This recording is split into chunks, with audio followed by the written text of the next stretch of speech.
So welcome. I'm Murray Dalziel, and I'm the dean of the Merrick School. And this is, some of you are familiar with this. This is part of a series that we do called Merrick Engages, where we bring in very interesting guests in business, and we have a chance to have a conversation with them. And so our guest tonight is Joe Weinberg, and really happy to have Joe here. It's I'm happy for a number of reasons. Joe is a really interesting person, okay, and I'm really looking forward to the format we use is to do an interview, and then you can start asking questions. But Joe is a senior partner with the Cordish companies, which is. Now we're going to discuss what it is, the Cordish companies, in our interview. But let's say we'll go with the website at the moment. It's a real estate development company, and Joe has really developed been integral in a number of the properties that they've developed over the years. From the Hard Rock, I'm just reading some from the Hard Rock Hotel and Casino in Hollywood, Florida, the Seminole Paradise Retail and Entertainment District in Hollywood. The Hard Rock Hotel and Casino, Tampa, Florida, the Maryland Live Casino, which is not far from here, the Bryson Place in Houston, Texas. I'm going around the country. In fact, do you have that little app of how many states you've been to on your thing? So if you have the app, it would probably cover that. He's also in charge of overseeing the master planning, development, operations of their high-profile resort, tourism, retail, dining, entertainment division, both U.S. and also internationally. And I know we have some students who are in international business course tonight, so both U.S. and internationally. And Joe and his wife Deb, is Deb here yet? No? I don't see her yet. Right. Yeah. So they serve on numerous philanthropic boards, and they also have their own foundation who really focus on providing services to underprivileged people around the world. So Joe's got a wide, diverse set of interests. And I think how many of you are from Baltimore? And how many of you heard about the Cordish companies? So I'm going to tell you, I've only been in Baltimore 4 years, so this makes me extremely new. I've discovered that the Cordish companies is one of the jewels of Baltimore that I think we should be very proud of. It's one of the largest, if not the largest, private real estate development firm.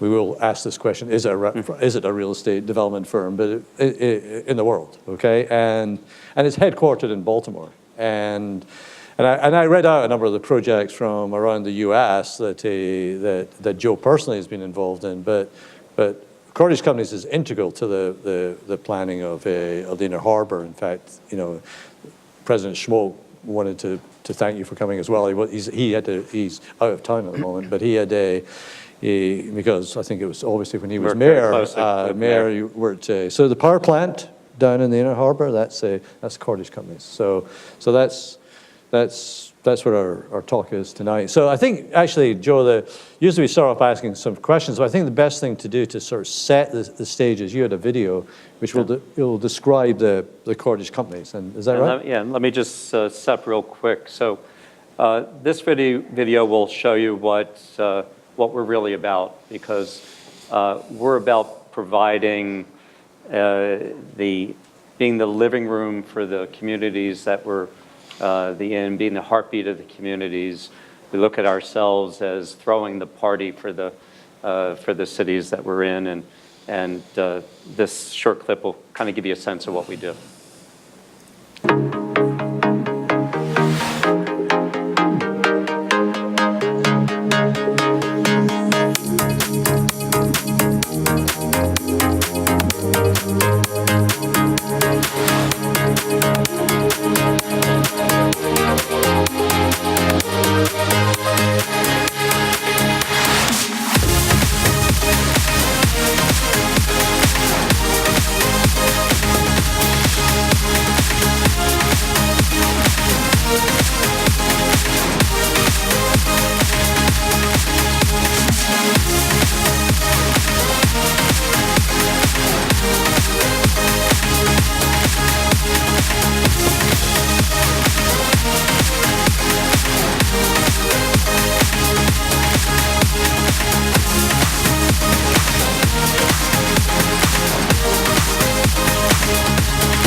Great. So they close together. Right. So that, just in terms of dimensions, I mean, how we had a little session earlier, so we were a little surprised. How many people do you actually employ? No. So we have just under 20,000 team members around the country, and in projects, from coast to coast. And typically, our projects are, as I said, the heartbeat of the communities that we're in. They're the place where every big event and every small event is celebrated, whether it's individuals, groups, companies, celebrating sports events. So we're the place where people go to have fun and to be together.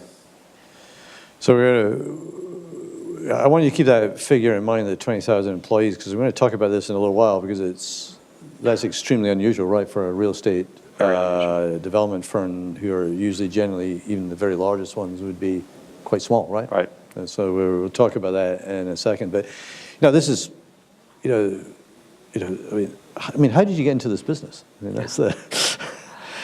And what keeps you in the business as well? I mean, so how did you get into it, and what keeps you attracted to it? Well, getting into the business was really, kind of a circuitous route. I actually started as a kid doing maintenance on shopping centers. So I used to paint the curbs and the lines on parking lots. And so I can really say I started from the ground up.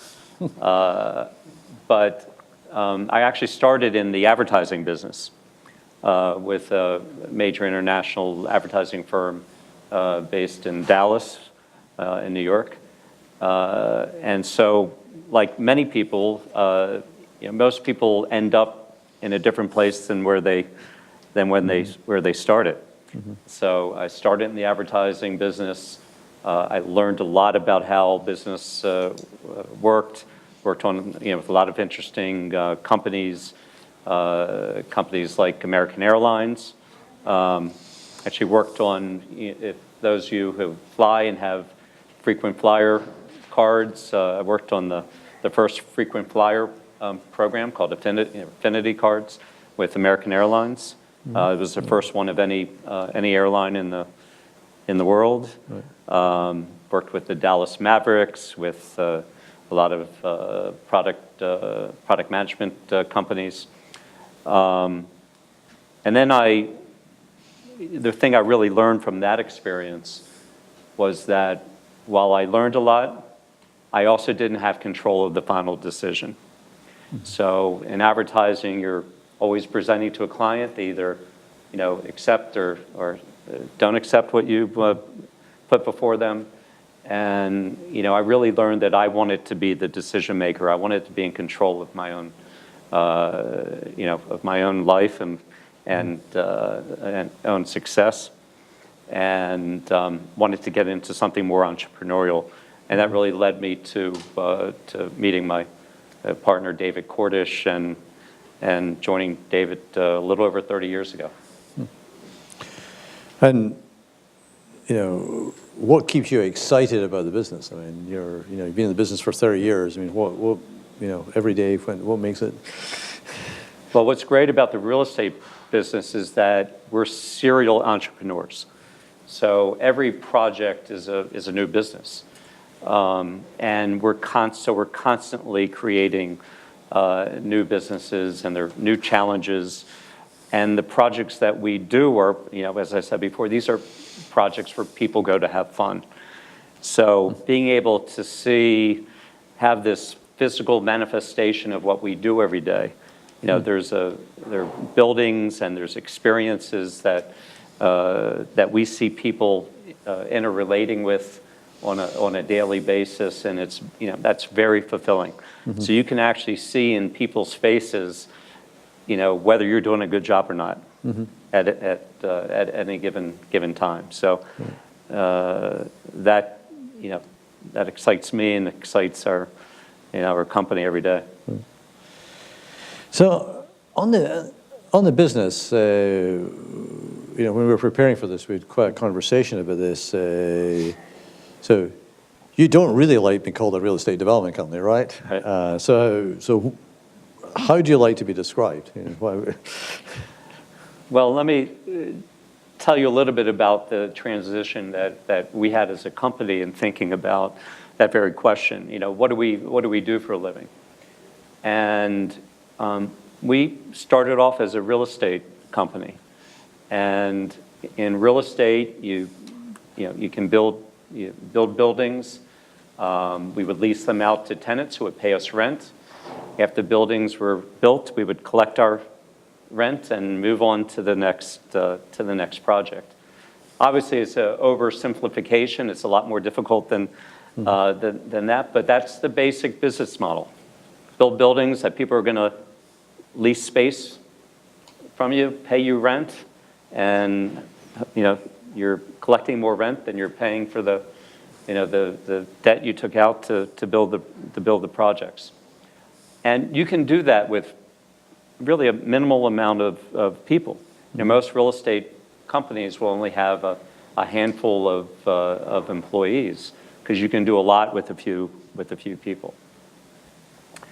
But we had also had a real love of cities in the country, and a lot of our projects were being done in urban areas, and they were redevelopment projects of distressed areas in cities. And in cities, as we were talking earlier, a lot of the retail had left our urban areas back particularly in the 70s. There was a major shift from retail being located in the city centers to the explosion of the suburbs and big regional malls in the suburbs.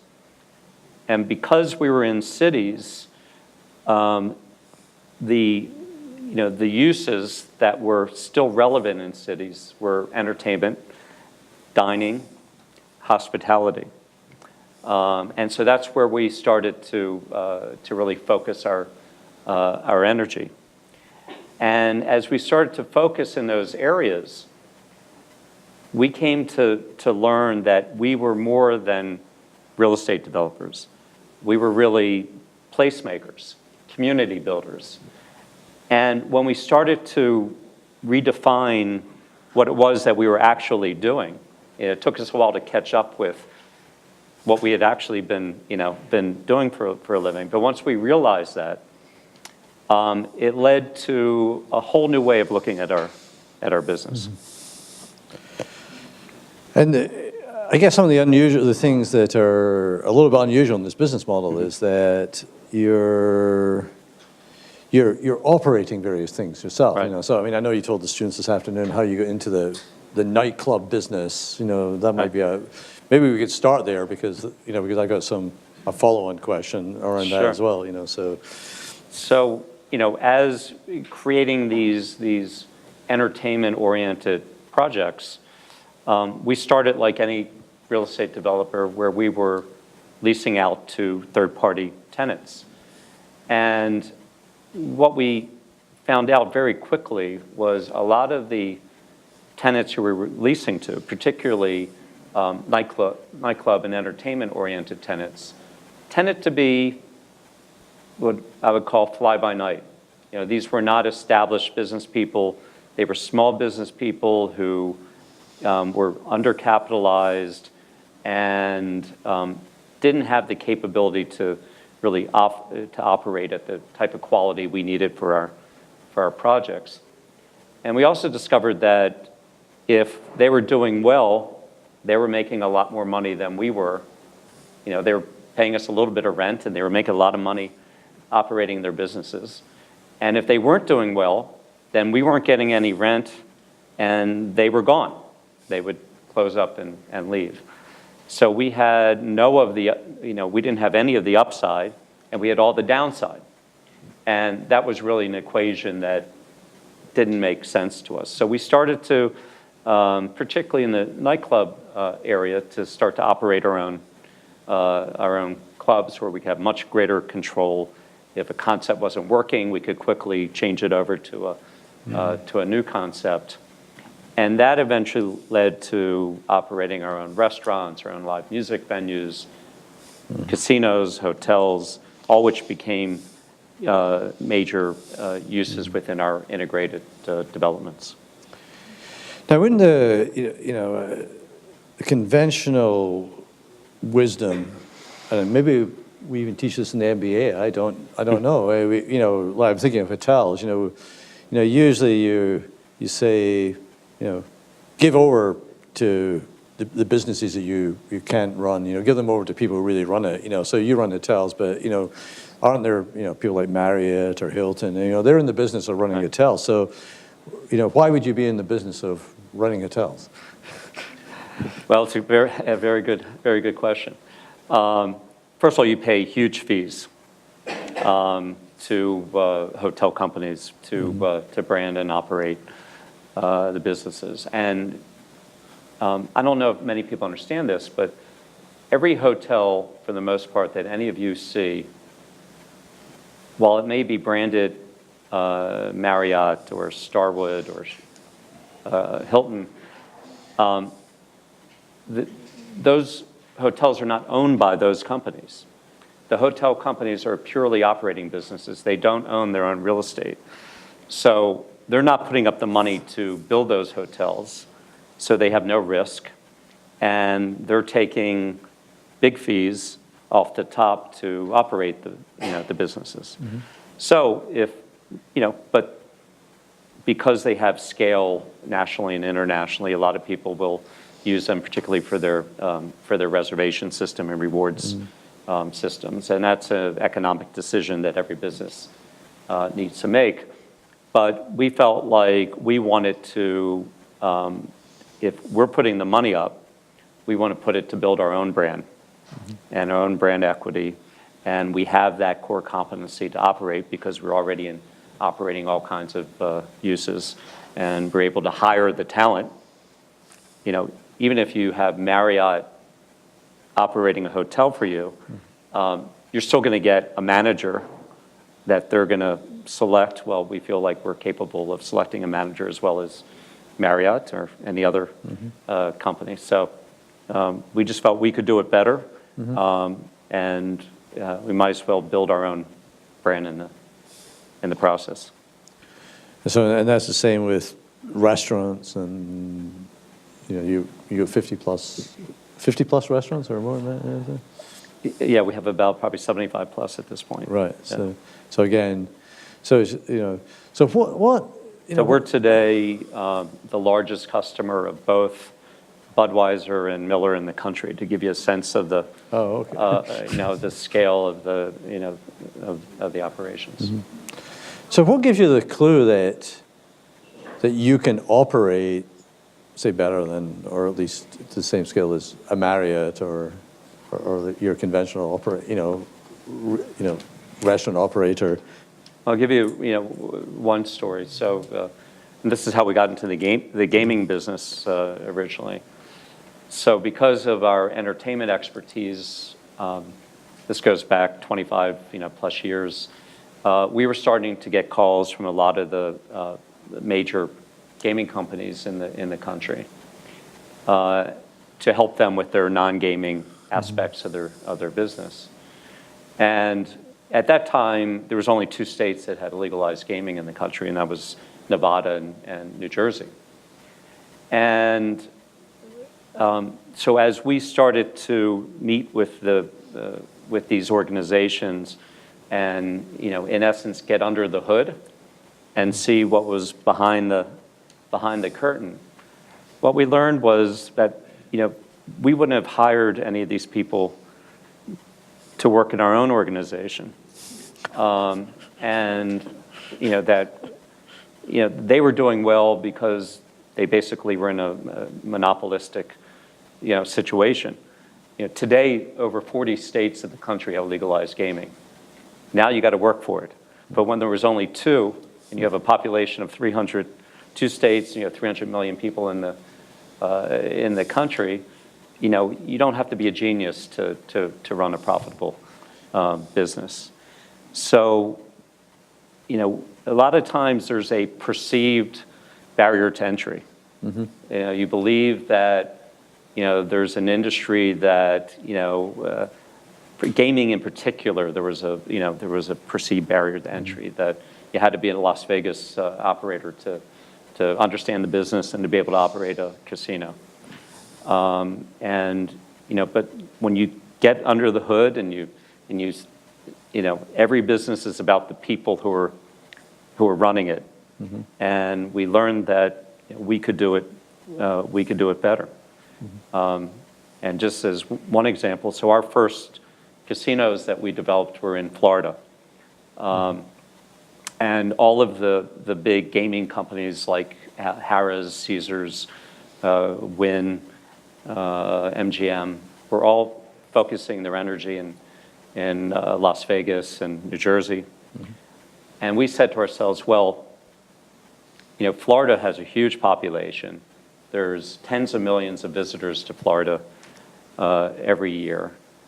In Las Vegas and New Jersey, the cost of customer acquisition was so high because no one lives there. So you had to fly or bus everybody into these destinations.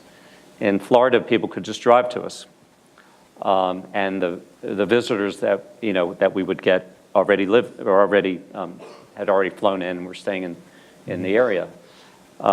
So we entered into a partnership with, at that time there was no state legalized gaming in Florida. But Indian tribes were allowed to have gaming under federal gaming laws. So we entered into a relationship with the Seminole tribe of Florida, and we developed 2 Hard Rock Hotel casinos, one in their Fort Lauderdale, Hollywood reservation, another in Tampa. And those 2 casinos became the most profitable casinos in the country. And before Macau opened, they were the most profitable casinos in the world.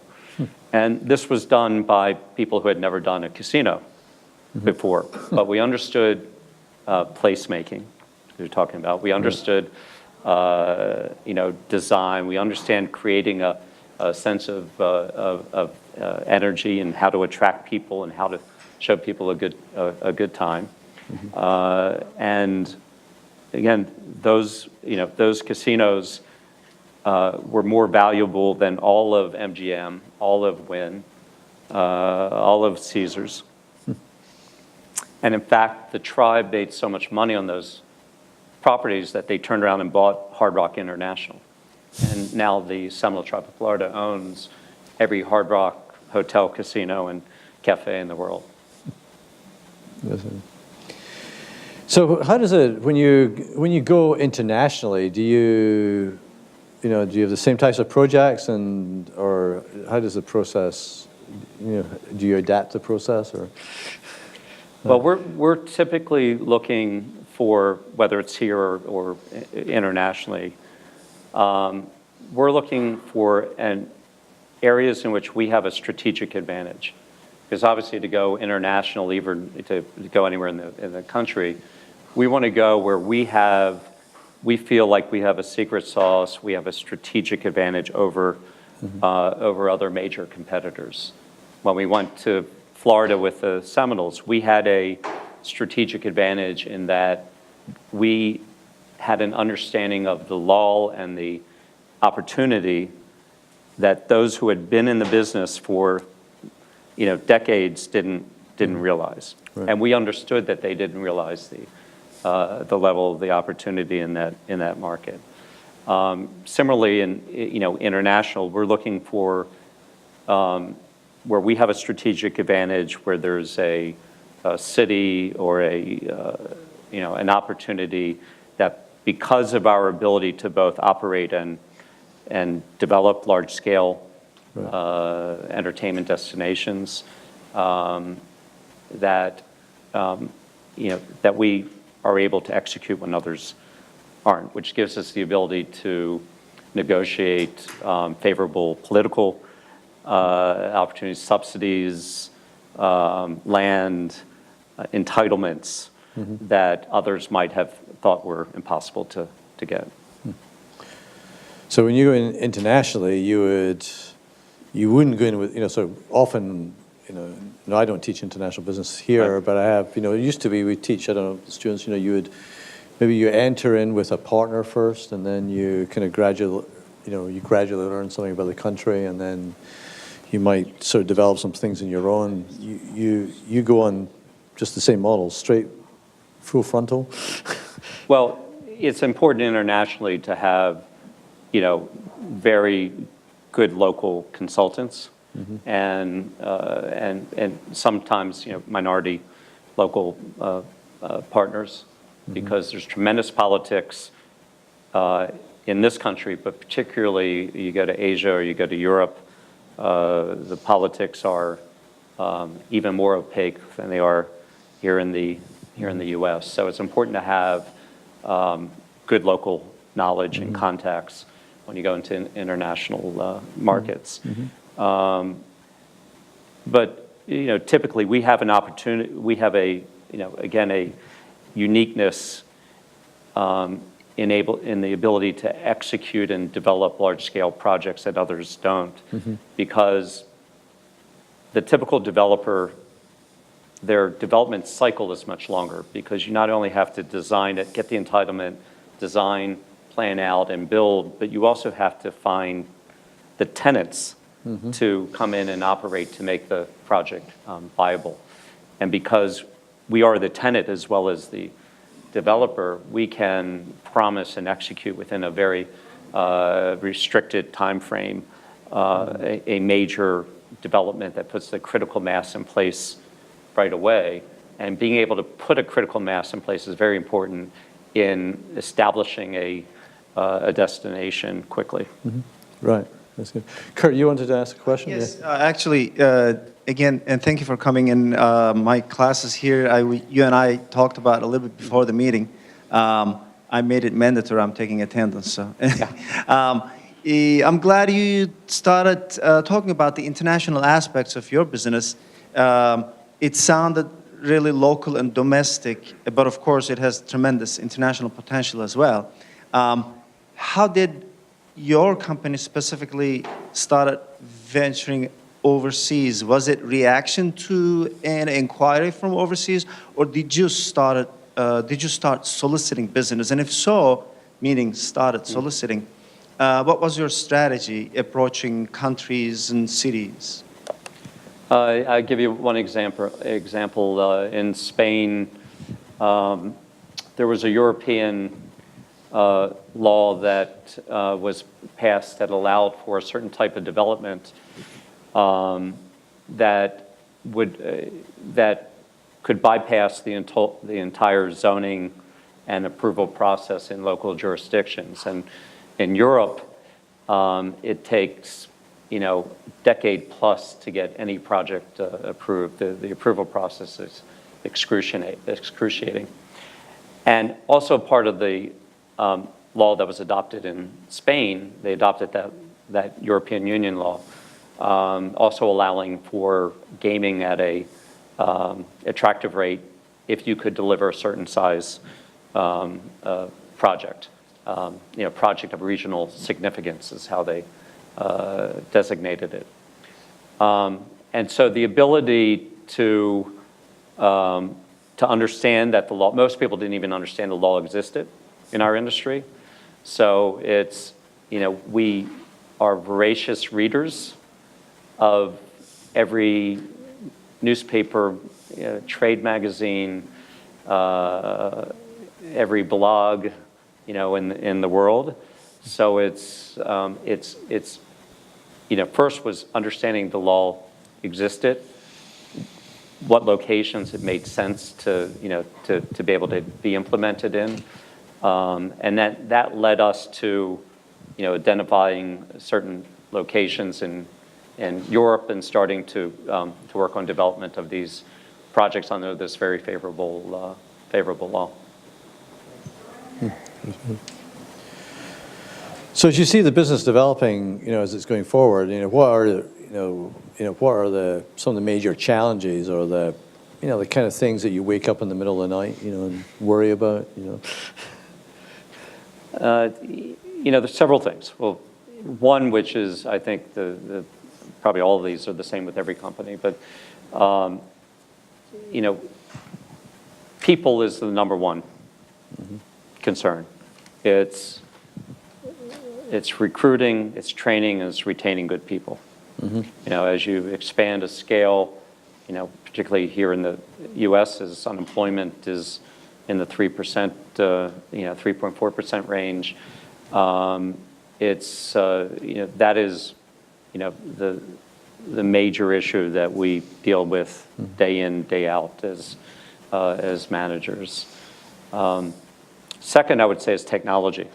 As technology continues to evolve, it's both the opportunities as well as the challenges of technology. On the opportunity side is how do we take all the technology that's available today and use it to maximize our business, to maximize the customer experience. As an example, how do we use mobile technology to allow our customers to buy tickets to concerts, provide for parking of their cars when they arrive at our projects, create VIP opportunities to order dinner, to order drinks, and to have an ongoing conversation with our customers throughout the year. So we're looking, very hard at how do we, and the technology is changing so quickly, and they're big investments. So when do you jump in? When is the time right to adopt new technology? And when are the standards going to be set? And then I would say that the third major area is politics, and this is worldwide, U.S. I would say our business used to be 80% development and 20% politics, and it's probably reversed to being 80% politics and 20% development work. You constantly have the politics of entitlements. Competitors are constantly using political realm and litigation to delay projects that might negatively impact them. Just here in Maryland, for instance, when we opened our casino at Maryland Live, no sooner had we, in fact, even a few months before we opened, the legislature of Maryland moved to add a sixth license in Prince George's County, where half our market comes from, in terms of Prince George's and Northern Virginia in the district. And we just made a $750 million investment based on a certain set of rules that were set down in the state, and the state was going to change those rules even before we opened, and they saw how the the industry was going to run in Maryland. So typically and historically, you would be able to count on a rational legislative environment for business, that you have certainty, you have a set of rules that you can live by. Well, that's changing constantly now. So politics is a real threat to our business and pretty much to every business in the country. So on the talent side, what do you look for when you're hiring people? And it's interesting. We to use a sports terminology, we're looking for the best athlete. We're not looking for typically for position players. We're looking for intelligence, for work ethic, people who are self-starters, for personality. We feel that if you have those raw ingredients, then you can be successful at anything. And that most people can learn any specific tactical area, but it's hard to teach intelligence. It's hard to teach, perseverance. It's hard to teach work ethic. So, and we find that, that every time we draft the best athlete, that tends to be, our best performers. So it's general talent. So let me push over to the. Hey. Can you say something about the customer side? So we've got a very changing demographic in the U.S. today, actually in the world. And, the kinds of things that may have been attractive to someone in my generation may not be as attractive to someone in the generation of many of the folks in the room. How do you deal with that? Because you've got to speak to every one of those generations, every one of those groups, and find something that's enjoyable for them in the environment that you're trying to create. Well, we know who our customers are, and so we're gearing our products and services towards those demographics.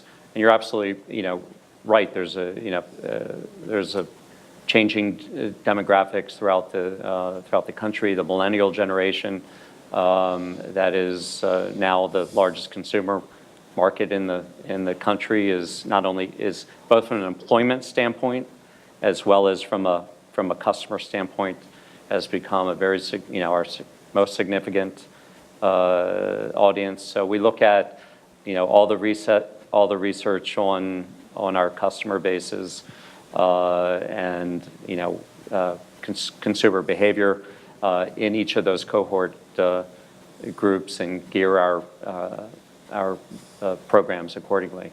For instance, our residential product, because of the expectations of today's consumer, particularly the millennial consumer, a much higher emphasis on the amenities in our residential projects. So all of our residential projects have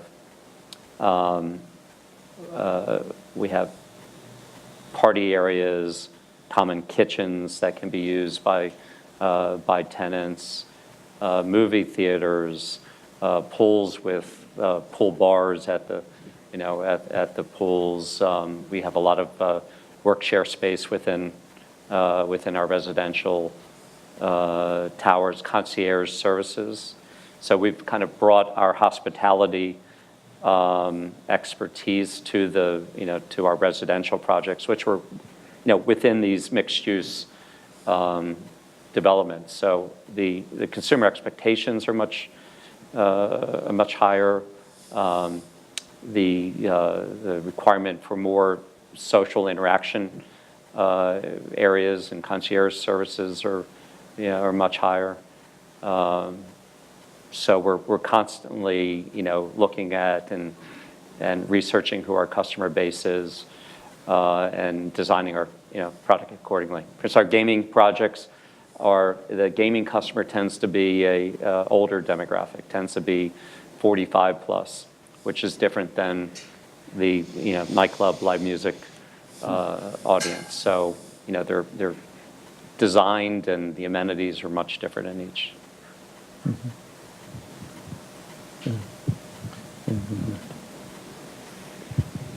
To the extent that you can talk about it, what kind of projects are you working on right now, both in the city and around the world? Sure.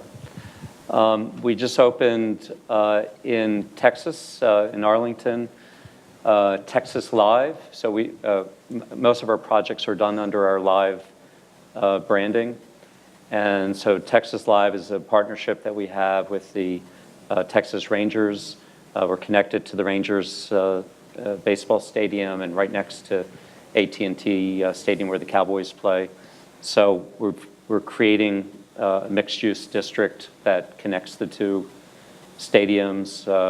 We're just opened big entertainment component to the project. We're under construction on a 310-room hotel, which is a joint venture that we have with Lowe's Hotels that'll be called Live by Lowe's.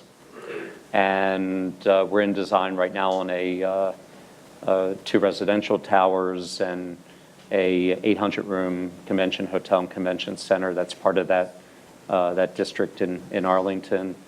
One of the things that we've done is we work with major league sports teams around the country, because a lot of the sports stadiums that are in the cities have terrific real estate, but they're only used for the few days a year where there's a game. So we create 365-day-a-year mixed-use environments around these stadiums. So we're partners with the St. Louis Cardinals, and we have a project called Ballpark Village, which is attached to the St. Louis baseball stadium, Busch Stadium. We actually have tiered seating on the roof of our project, which is the center field seating for Busch Stadium.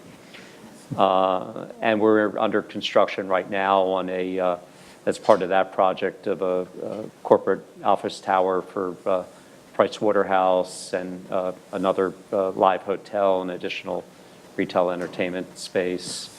In Philadelphia, we're partners with Comcast, who owns the Wachovia Center and the Flyers. They recently sold the 76ers. Mm-hmm. And we're developing a hotel tower there and corporate office building attached to our entertainment complex there. And then internationally, we're working in Spain at this point. Sure.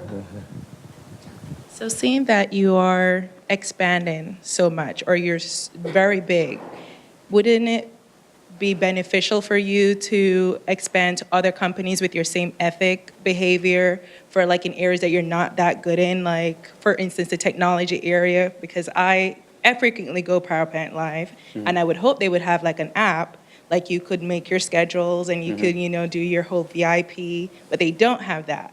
So, for like, would you think to expand in the future to like your areas where you could improve that, you can't focus on because you're doing so much designing and like development? Good question, and we are working on it. So we recognize that is not only for Power Plant Live, but for all our projects that we can really enhance the customer experience by having that ability, through a mobile app. So we're in the process of developing that now and figuring out the technology, and we have all kinds of specialists who are working on that. That's really one of the challenges that we were talking about before, which is that finding the right technology when the standards haven't really been set yet. We've gone from, if you go to Disney, they'll give you a band with an RF receiver. That's antiquated today. And we were down the path of adopting the RF technology for our projects when we said, wait a second, this is going to be, they're going to think we're ancient if we do this. So it's one of the challenges is really figuring out what is going to be a standard that will be relevant for more than 2 months. But we're working on that. Hello, how are you? Great. On a much smaller scale, what type of advice would you have for a regular Joe Schmo that's interested in purchases his or her first real estate property to rent or sell, outside of the obvious permits and contractors and loans from the bank? What type of advice would you have for that person? In terms of selecting a project to do, or? Everything. Well, I think there's a lot of opportunity. I think it's finding, starting small, and finding something that can be that you can take down in a small bite. And there's lots of opportunities in terms of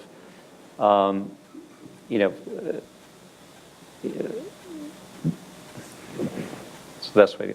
So one, figuring out financially how you're going to do it, so you know whether you find a equity funder, or you have a bank that you know that can support you. So I think lining up, where you're going to find your equity is important. But two, probably the best thing to do is really look at a lot of projects. There's lots of brokers who are out with, selling everything from small shopping centers and small residential buildings. Because most of the major players need scale, so they're not going to look at smaller projects. But smaller projects can be very lucrative. So I think it's looking at as many projects as you can, so you get a sense of the market and what the opportunities are, and then zero in on something that you think makes economic sense that you can then pitch to funding sources.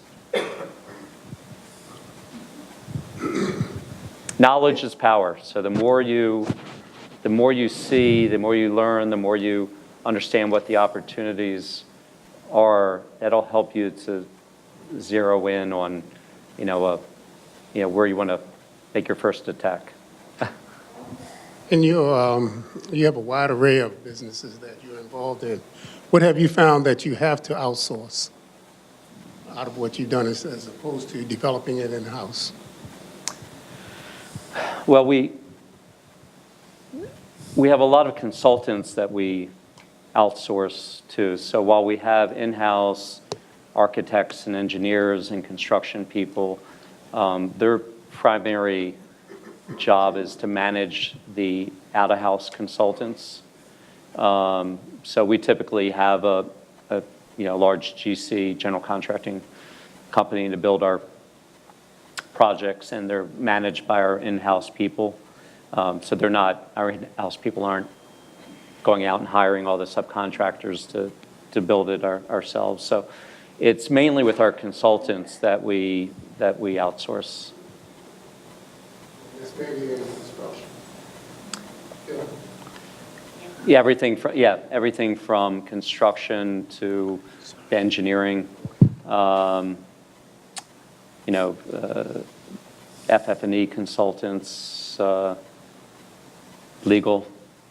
We have all these divisions within the company, but they're managing outside consultants, because those areas don't make sense for us to build a full team in-house.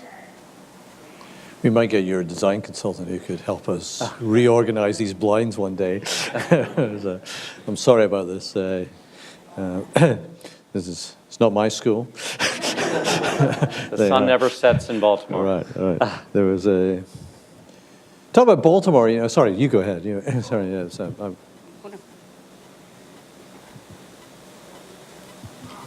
having so many employees, is there a way that the company gives back to those, whether it's building them up to go back to college, or some way that they give back, you guys give back to your employees that you guys care so much about, and the athletes? Yeah, no, it's a great question, and in a number of ways. So we have education support for our employees. We also do a lot, and this really gets back to what we were talking about originally, and how we view our business as placemakers and community builders. So philanthropically, we're typically one of either the number one or number two philanthropic givers in the communities that we're in terms of giving to nonprofits. We also have our employees that are working in the community. They're on a lot of the nonprofits that they care about, and so we'll support nonprofits that are selected by the team members. We have committees of employees, team members who are making decisions on where to give money, and it all goes back to, we look at ourselves as being community builders and being part of the community. So supporting our employees as well as supporting the community is integral to, how we define ourselves. So here in the Baltimore region, I think we're probably the second or third largest giver to nonprofits in the region. So, Bruce? I've enjoyed everything you've had to say. It's an amazing company. And I just have two questions, actually. Sure. One is there anything that really stands out in your mind about what you've learned from some of the worst projects, some of the ones that have really not materialized? Second question is entirely different, and it has to do with what is your view of the impact on your business of where we are in the economic cycle with rising interest rates and, as you said, some of the political environment that's going on? And you can speak domestically and internationally on that second bit. Yeah, sure.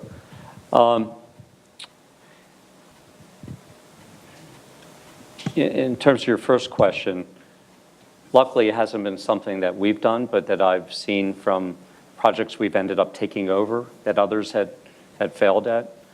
I've seen a lot of projects where the projects were being pursued for what I would call non-economic rationality, where the fundamentals of the development did not make sense, and they were only being done because of tax credits or other, issues unrelated to the business itself. So I've seen a lot of people, either the project makes economic sense in and of itself, and sure, if you have other, tax credits, whatever, that boosts your returns, that's great, but you're going to be in trouble if the project doesn't make economic sense based on the fundamentals of the business. And the second part of that is I've seen big mistakes where the economics are being based on the greater fool theory. And is everyone familiar with the greater fool theory? So it's we see it a lot in the value of Major League Sports franchises, which is, a lot of Major League Sports franchises have gone from being valued for a couple $100 million to a couple $1 billion. And what's changed? They're not making any more money than they were when they were valued at $200 million.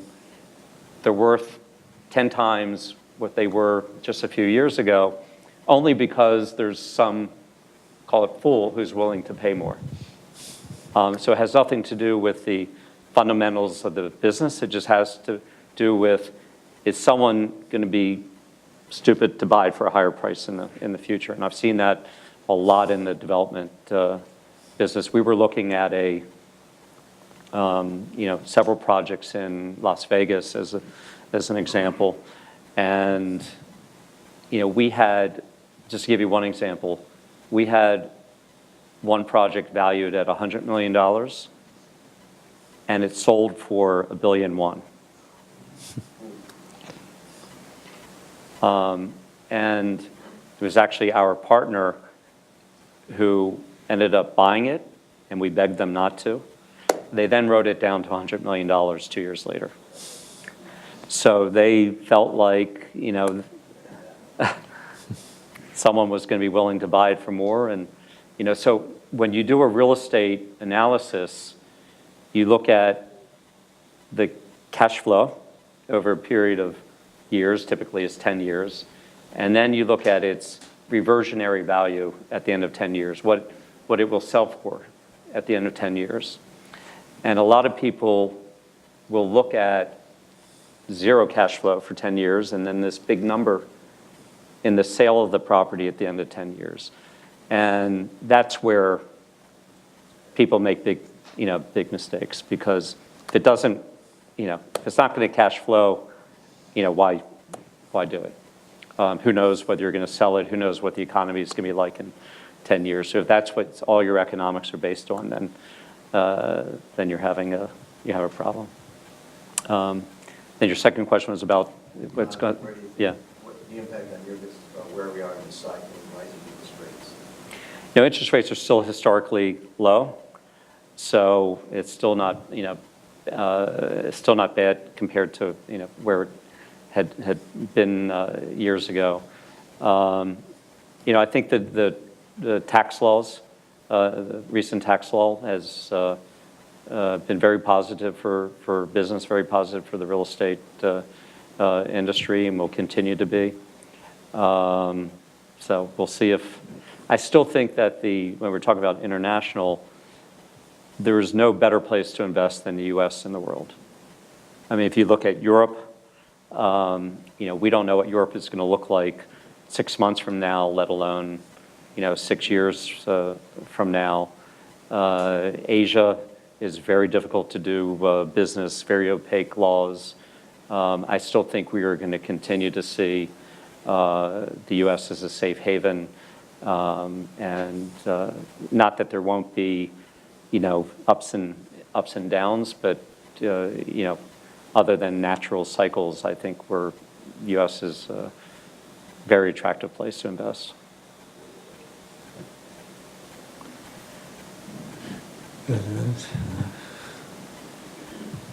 Hey, good evening, Joe. Thank you for being here this evening. I'm a recent graduate here at the University of Baltimore, and I've been working in the residential real estate sales side for about 2.5 years. And one of the things that my mentors have really instilled in me was that the activity done like in Q4 really shows out in the first part of 2019. So my question is to you, like, what specifically do you have in mind for 2019 that you really want to knock out that you weren't able to do maybe this year? Let's see. So we're, probably locally, the main thing that we want to knock out that we'd hope to get done this year is at the live casino. We are expanding our event center and building a 4,000 seat capacity music venue. And so we're just going under construction on that now. And so that's, big project. We just opened a hotel at Live Casino, so that was a major undertaking there. What's that? Great. So locally, that's probably the casino's major area of expansion. And then we're also working on a next to Power Plant Live, where the BCCC building was, of redeveloping that property into a mixed-use area. So those kind of the two big local projects. If we had ideas or pitches to you, is there somewhere we could, like on a website, submit like a business plan or proposal or something like that? I have a lot of ideas right now. Or just call and come on in. Do it in person. How about that? So now, do you see, so I live near the stadiums. Do you see possibilities in Baltimore in the stadium area still? I think if we were talking a little bit about this earlier, but I think that area could really take off if we got high-speed transportation between Baltimore and Washington, and it came in where the MARC train is coming in now. I think that could really help accelerate turnaround the need to turn around, but it would help spur growth in that area. Sure. Thank you. This has been great. The businesses that you're in are high risk, at least to the general public. How have you given confidence to your investors, your lenders? Because these are huge projects, lots of money. I mean, you look at the failure rates, you look at the debacle in New Jersey, and with all their casinos. I mean, your story has to differentiate itself. How do you do that? Well, first of all, it's our money. So Well, that So answers that gives a lot of faith to our lenders, because we're putting our money where our mouths are. But, you know, our businesses are controlled risk. You know, we are, you know, they're very thoroughly researched. We are very accurate in how we perform our projects. You know, we have a lot of data, you know, to know how our projects are going to perform. And so, you know, it's like any entrepreneurial venture. There's a lot of control beyond, you know, behind what appears to be risky. Yeah.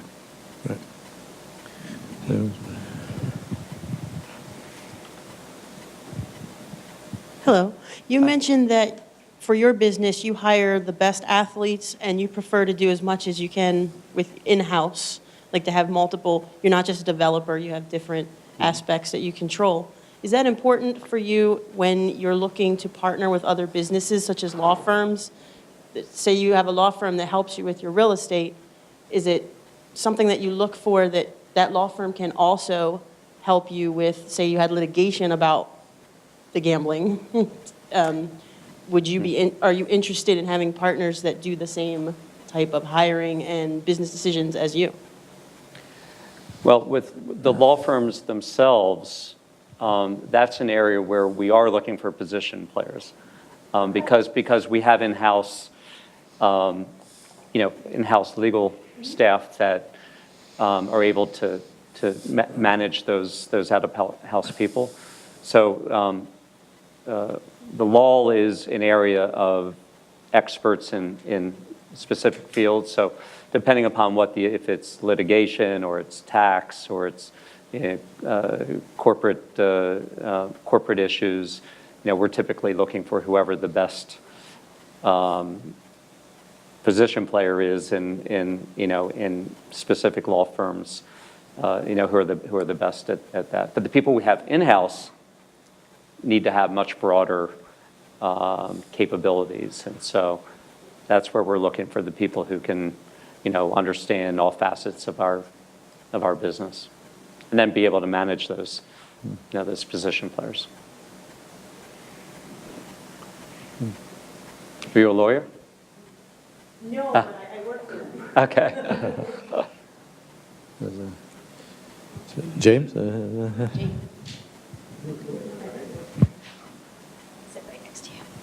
You brought up the MAG train in a meeting earlier, and just a couple of questions ago. Is Cordish doing anything to facilitate that sort of project to actually happen? Only using the bully pulpit, because it's going to be a government government infrastructure project, but we think it's probably the best investment for this region. So are you guys actively like applying pressure to, like, I guess, the government to sort of make that happen? You said that like 80% of what you guys do is politics at this point. Is that part of it? We talk to everyone we can about it. Okay. Yeah. Thank you. Yeah, but it's an issue that there's a couple of things that are going on vis-a-vis that. One is the track for maglev would, in essence, follow 95.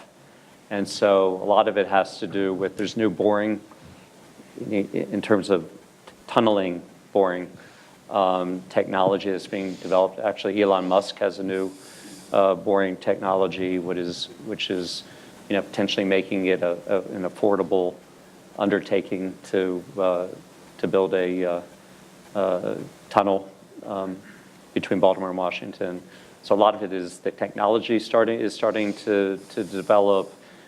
There's a lot of not in my backyard opposition to a train running between Baltimore and Washington, because there are certain neighborhoods that it would come close to.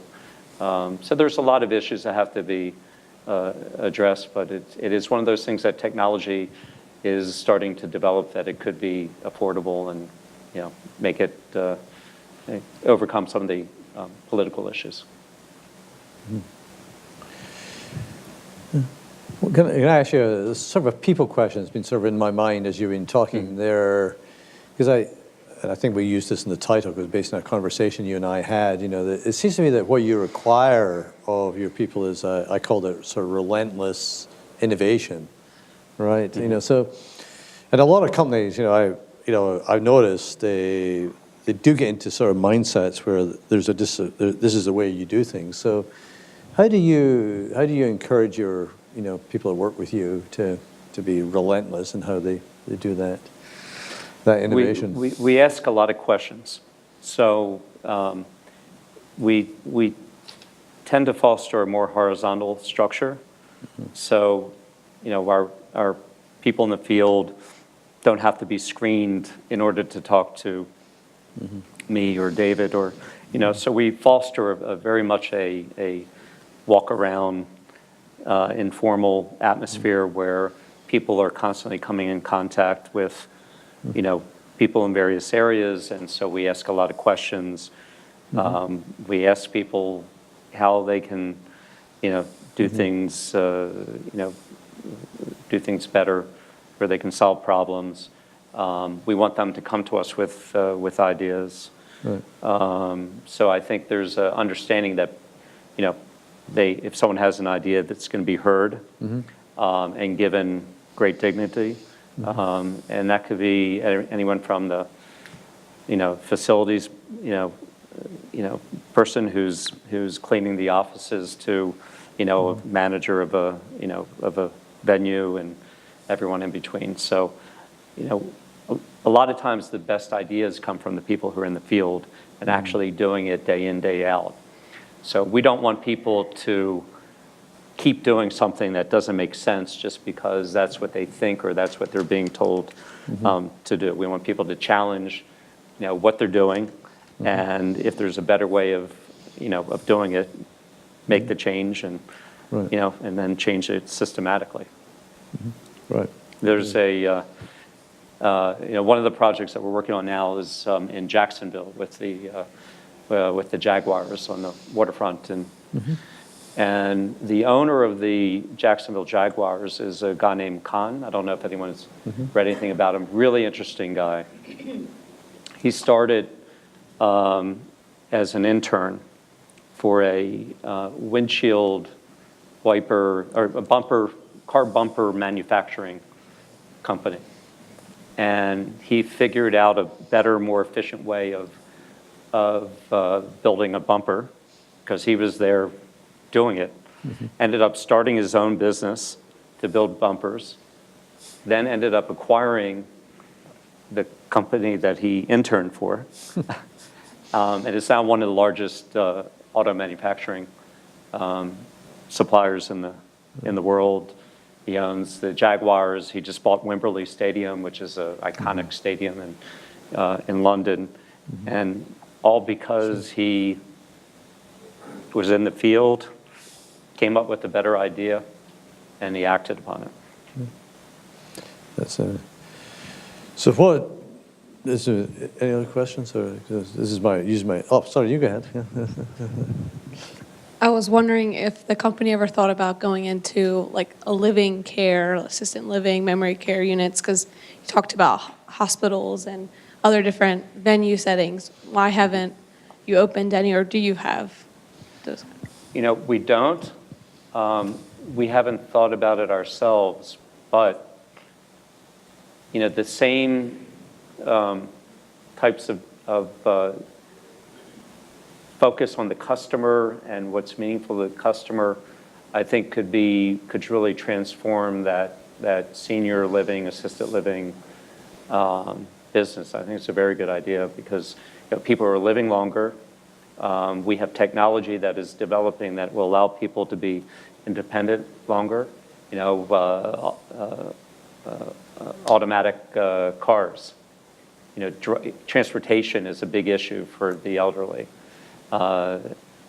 So being able to order, we were talking about this earlier, being able to order your food online and having it delivered to your house. So I think that focusing on the needs of the customer and who they are and what they want and how to deliver it and make their lives, more valuable longer into their, into their lives, I think it's a real opportunity. Because obviously that's in addition to the millennials, you have the yuppie generation that's now moving into this elderly cohort, age group, and has higher expectations of how they're going to live longer, have higher expectations. So, something you should do.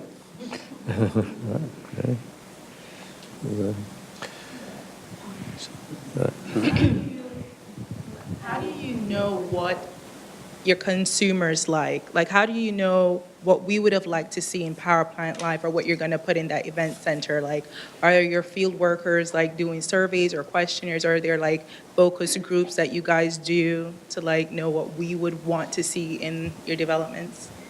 Yes, yes, and yes. So we do quantitative research. We do qualitative research with focus groups. We do a lot of, look at third-party research. A lot of our employees are in our, consumer age group, so they're constantly getting feedback from customers as well as from their friends. So it's kind of all the above. And you, just as a follow-on to that, and then I've got a final question for you. But in a follow-on to that, I work with as a consultant, a number of consumer companies, and so they would probably all answer the same. But I also found that there is some distinctive cultural things. Some companies really like the analytics, and some companies. I actually worked for a general manager who he would read the analytics, but he would not trust a judgment until he had walked through stores and distributors and talked to customers himself. Right. So, do you have a kind of particular cultural preference for the analytic or the intuition, and or do you try and integrate it? You definitely have to integrate it, because the quantitative can be misanalyzed. Mm-hmm. Sometimes it may not accurately reflect what reality is. The questions may have been asked in the wrong way. There may be some corruption in the data. I always tell our people, if it doesn't make sense, it probably doesn't make sense.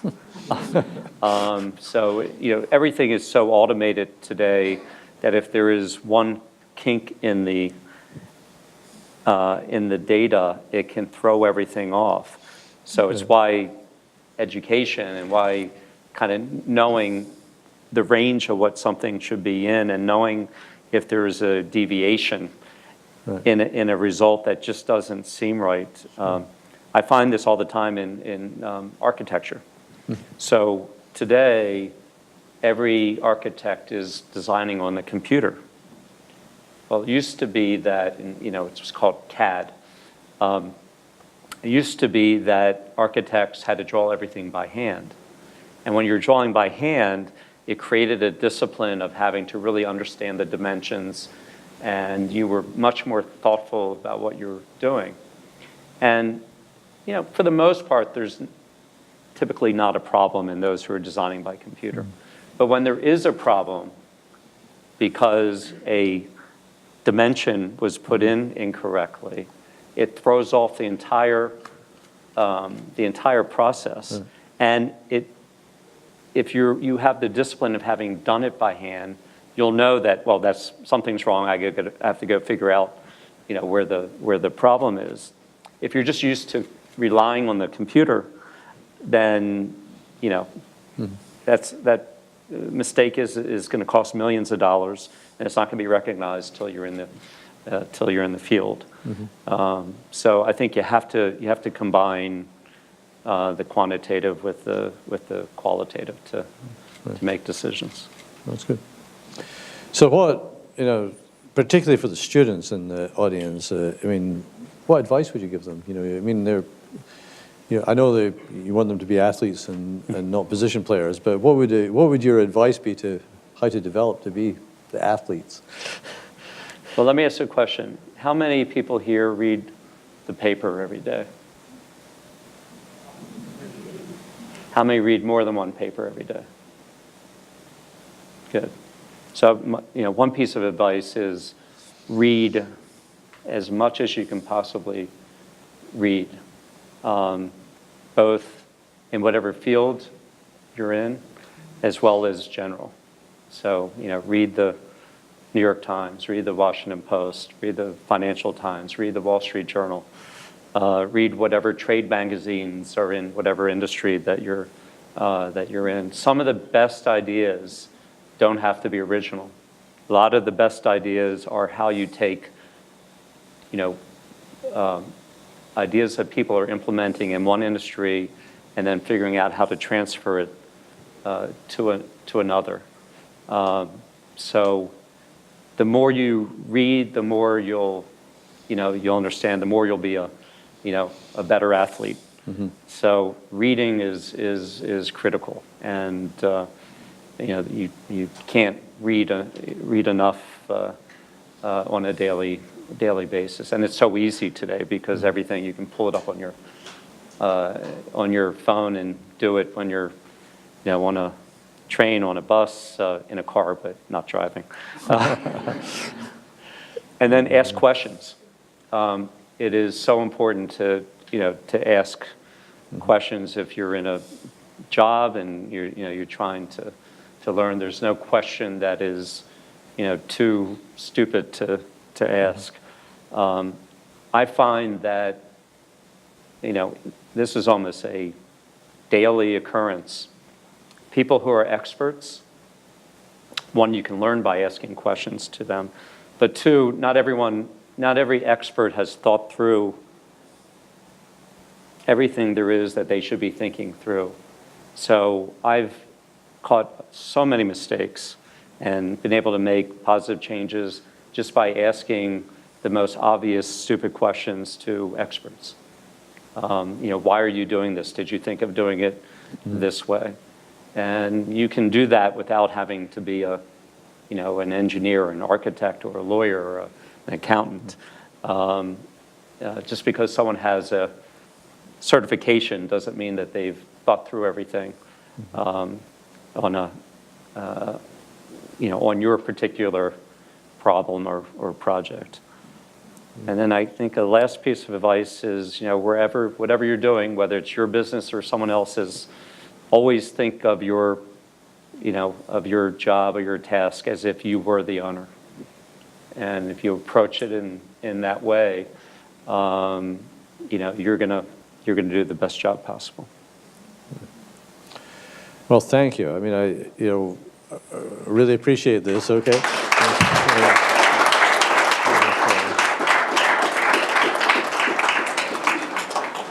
So, one of the reasons we do this, particularly for students, and we love to have people, our, colleagues from the business community with us as well, because they, is that I think that, it's a way of different perspective sometimes, right, of getting things that you learn in the classroom, and I think, particularly as there's some lessons here I'm sure you're going to take back, in terms of just thinking about the strategy of your company, and our business models can be different.